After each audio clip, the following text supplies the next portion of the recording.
Hi. We've just come out of Wales Bonner.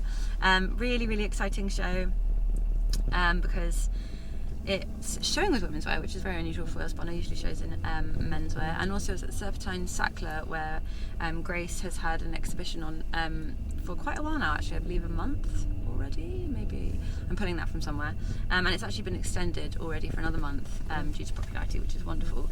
And really, Grace this season was looking. Before she was kind of looking at the intellectual black male, and now this was much more about kind of the experience, and the exhibition was a real insight into where she was looking for the season. So I'll show you a little picture from the little brochure, which is really lovely. But this collection was heavily focused around Ishmael Reed. This is one of his poems, and the collection was titled, I'm going to read it properly, Mumbo Jumbo, which is one of his novels.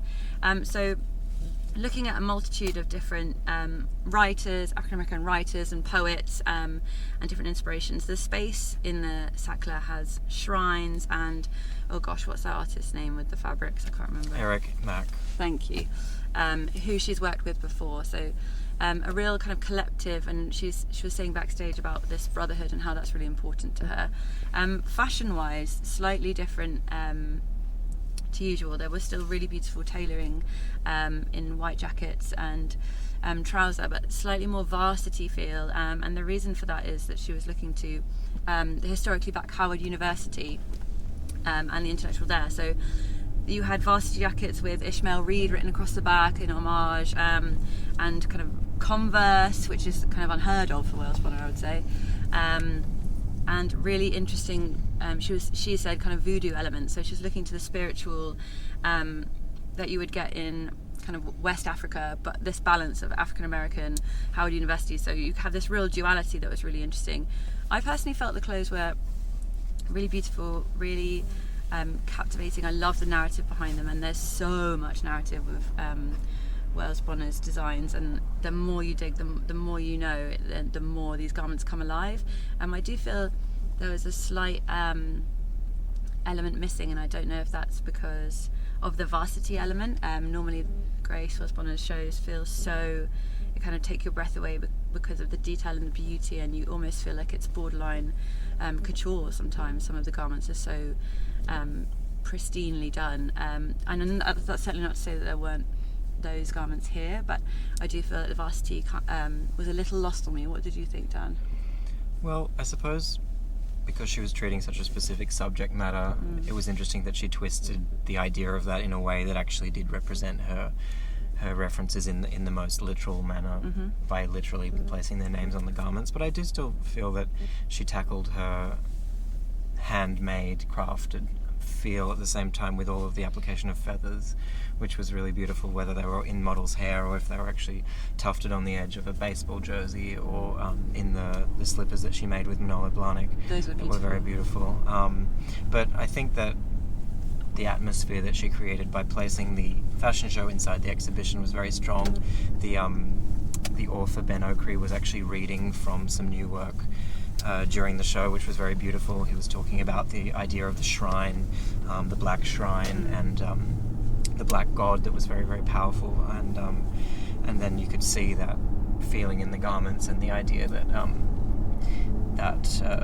that story was transposed onto that varsity feeling. So I mean, the back of a coat collar had the sort of the map of Jamaica sort of inlaid into it, and then she actually made some of the garments in collaboration with Eric Mack. So there was sort of silk patchworks that were perfectly juxtaposed against his actual textile hanging designs that were in the space.